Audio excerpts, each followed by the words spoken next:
Our life is a constant journey. The landscape changes, the people change, our needs change, but the train keeps moving. Our life is the train, not the station. Paulo Coelho, author of the book The Alchemist. Train rides are amazing. They make me feel so calm and at ease whenever I'm on them. Unlike an airplane where I'm scared of the delays, or cars where I'm worried about the traffic, train rides provide that calm and serenity that no other mode of transportation provides me. And it's for precisely this reason that 3 lessons from train rides, I believe, apply very well into presentations. And it's for also this reason that on this week's episode of Master Talk, I'll be covering the journey that is train rides and what you can take away from them. Hi everyone, I hope you're doing well. Brendan from Master Talk here, and today we're talking train rides. So let's get into it.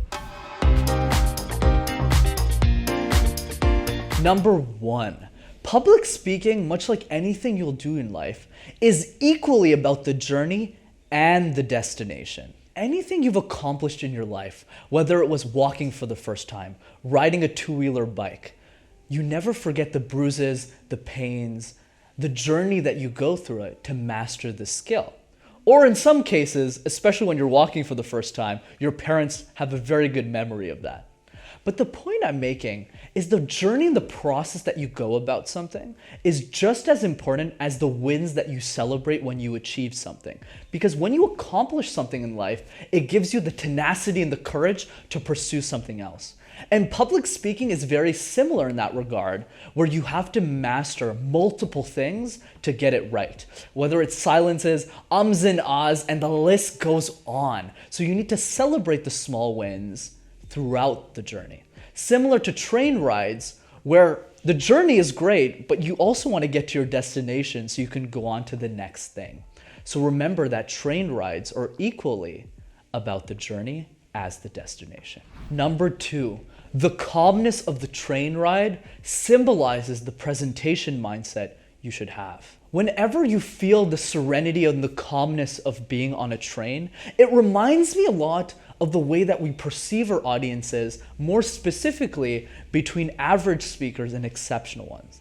Because when you're an average speaker and you look at your audience, you're afraid, you're not in the right frame of mind, you're scared, you might not even want to be there, and you want to get in and out of that presentation as quickly as possible. And whenever something bad happens, whether the mic isn't working, or your audience is coughing, or you're late to the presentation, all of these things start to add up and they worry you. Whereas I believe that's the wrong mindset to adopt, because exceptional speakers embrace that mindset regardless of what happens in a presentation. Whether a mic is bad, your audience starts heckling at you, it doesn't really matter what the situation is. I always stay calm, and that train ride always symbolizes that mindset that I should have as an individual. And this was especially true at the beginning when I made so many mistakes as a speaker. More specifically, the hand ninja mistake. I would always move my hands all around as I would present, and it would cause me a lot of anxiety and in an attempt to connect with my audience. But when my audience looked at me, they would say, Brendan, I think you need to reduce the hands a bit more to persuade your audience instead of demanding for their attention with your arms. So through that presentation mindset that I've now adopted, I was able to calm myself down and talk in a more persuasive manner. So if you're able to change your mindset, you'll be able to finish that train ride in a way nobody can.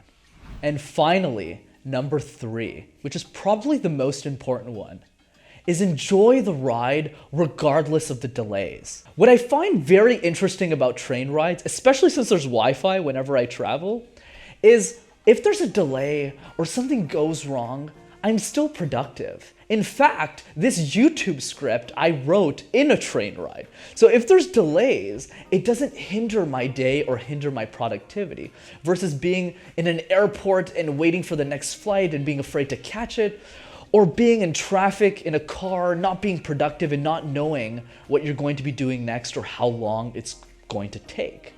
And in that same way, you need to think about your journey as a public speaker in the same way as you think about train rides. In the sense that there's going to be a lot of bumps along the road. Whether it's silences, ums and ahs, eye contact, it goes on. But if you're able to enjoy that process, regardless of what delays you might encounter, in the same way that I enjoy my train rides, I believe you'll be a lot more successful about public speaking, and more importantly, any other skill that you decide to master in the future. So as long as you never forget that your journey is like a train, you will always succeed. As always, if you enjoyed this week's episode of Master Talk, be sure to smash that like button and subscribe to the YouTube channel. And I'll leave you off with this. Much like Paulo Coelho said, our life is the train, not the station. So focus on the process, focus on the journey, and when you get to the destination, you'll be a lot better of a speaker than you initially were at the beginning of the ride. Take care, everyone. Have a fantastic week, and see you next time on Master Talk.